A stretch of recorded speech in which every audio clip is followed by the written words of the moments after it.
হেই YouTube বন্ধুরা, আজকে আমরা যেহেতু সাফারি পার্কে চলে এসেছি, অবশ্যই আমরা আমাদের কিছু প্রিয় প্রাণীকে এখানে স্বাচ্ছন্দ্যে ঘুরতে দেখব, যেটা দেখলে আমাদের অবশ্যই ভালো লাগবে। আমরা খাঁচায় বন্দি পশু প্রাণীকে এখন দেখতে স্বাচ্ছন্দ্য বোধ করি না, তাই সাফারি পার্কে আসা। আমরা প্রথমে জেব্রাকে দেখতেছি। হ্যাঁ, খুবই সুন্দরভাবে এরা ঘুরে বেড়াচ্ছে। জেব্রা ডোরাকাটা দাগ,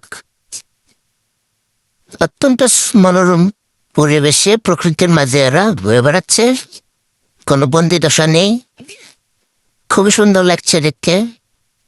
আমরাই এখানে বন্দি অবস্থায় তাদেরকে দেখছি, কিন্তু ওরা মুক্ত স্বাধীন।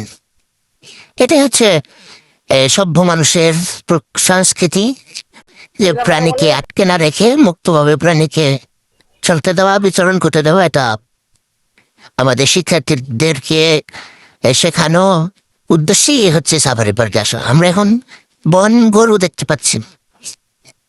বন গরুগুলো ঘাস খাচ্ছে স্বচ্ছন্দে, গোয়ালে রাখা ঘাস।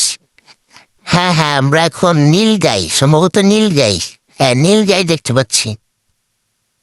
নীল গাই, তারপর কিছু হরিণ। হ্যাঁ, খুবই সুন্দরভাবে হরিণের বাচ্চা এবং নীল গাই একসাথে একসাথে ঘাস খাচ্ছে। হরিণগুলো খুবই সুন্দর দেখতে, সম্ভবত চিত্রা হরিণ। এগুলো মুক্তভাবে এরা ঘুরে বেড়ায় এবং এখানে খাওয়া দাওয়া করে। হরিণ আর নীল গাই একসাথেই ঘুরে বেড়াচ্ছে। যেসব প্রাণী একসাথে স্বাচ্ছন্দ্য বোধ করে, সেসব প্রাণী একসাথেই থাকে এখানে। হ্যাঁ, কোনো ভয় জড়তা নেই। আমরাই গাড়ির ভিতরে, কাছের গ্লাসের ভিতরে আমরা তাদেরকে দেখতে পাচ্ছি। আমরা চলে যাচ্ছি সামনের দিকে। হ্যাঁ, এখানে যেটা ভয়ঙ্কর প্রাণী নামে পরিচিত, সেগুলি আমরা এখন দেখব। হ্যাঁ, এটা হচ্ছে ভল্লুক। কত ভয়ঙ্কর প্রাণী এগুলো, ভল্লুক। আমরা চলে আসছি সিংহ মামার কাছে। হ্যাঁ, সিংহটা অনেক মন খারাপ। হ্যাঁ, আমরা ভিজিটরের কাছে শুনেছি সিংহের যে জোড়াটা ছিল সে তার এবং এই সিংহটা দুজনে খুব মারামারি করে, এই জন্য জোড়া সিংহটাকে অন্যত্র সরিয়ে নেওয়া হয়েছে।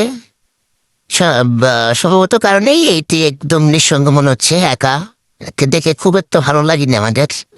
সিংহ একটা মাত্র। আর বাঘ দেখতে গিয়ে আমরা অনেক কষ্ট করেছি, অনেক দূরে গিয়ে বাঘ বিশ্রাম নিচ্ছিল, যে কারণে আমরা বাঘটা দেখা শেষ করতে পারিনি। আমরা সাফারি পার্কের বাইরে চলে আসছি।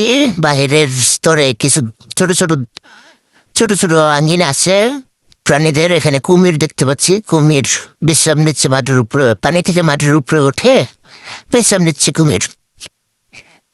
কুমির, তারপর বানরে চলে আসছি। হ্যাঁ, বানর মামা স্বাচ্ছন্দ্যে ঘুরে বেড়াচ্ছে। বানর খুবই ধূর্ত এবং চালাক প্রাণী। হ্যাঁ, এটা উট পাখির মতোই, সম্ভবত এটাই নাম ইমো। উট পাখি বা ইমো ঠোঁট চুলকাচ্ছে এবং ঘুরে বেড়াচ্ছে ওদের নিজস্ব এরিয়ায়।